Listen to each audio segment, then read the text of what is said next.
Hong Kong's leader, Carrie Lam, is to formally withdraw the extradition bill. This is according to the South China Morning Post. And joining us now is Bloomberg's Stephen Engle, who can add the context here. Stephen, just tell us what we know so far. Yeah, well, we're hearing from the South China Morning Post, the SCMP, which is owned by Alibaba Group, of course.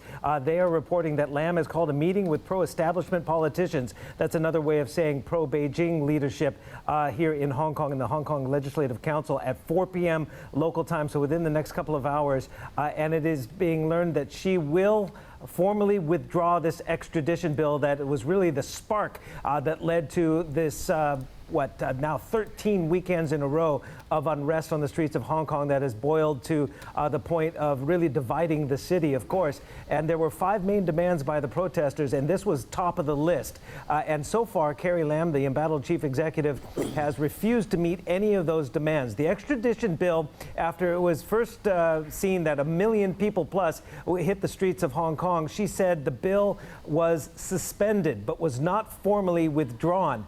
And that meant, though, to the protesters that it could be revived at some point in the current legislative session, which expires in July of next year. Plenty of time for the government, if things die down, to bring back that bill.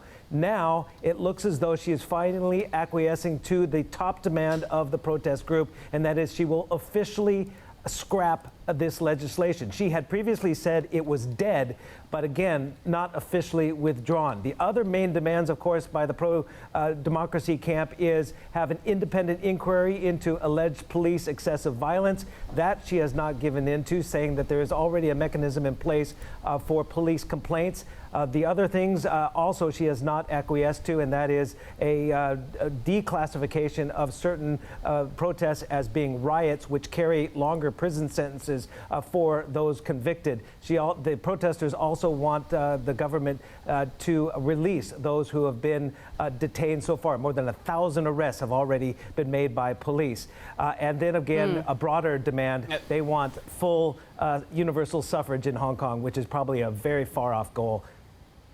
David, I think it's important to put into context here, how many people came out on the streets to protest this measure. I mean, You just quoted a figure of over 1 million people. I believe Hong Kong has a population total of 7 million. That would be the equivalent to 50 million Americans marching on Washington, D.C. So it is a massive slice of the population, and it's also a very small island.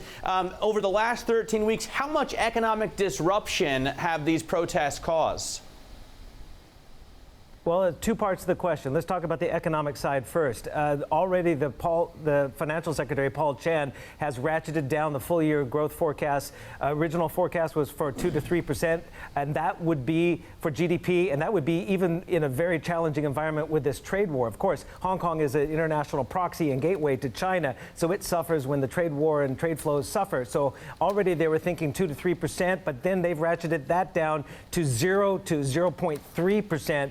Many others are saying it's going to go into a technical recession. We've seen retail sales drop by double digits in August when the the protest really did turn violent. We are seeing, in some cases at hotels, single-digit occupancy rates. Flight bookings are way off. Retail sales, as I said, have down now 7 consecutive months.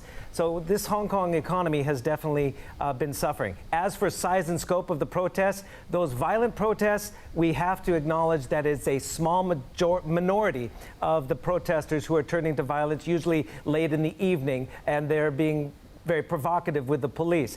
But when you have 1 million people show up, estimated, I might say, for one of those rallies, then a week or 2 later, you had an estimated 2 million people show up from all walks of life and all ages. I've seen children in strollers to families to grandparents. This is a city of 7.4 million. So 2 million out of 7.4 million, that is nearly 30%, 1/3 of this population.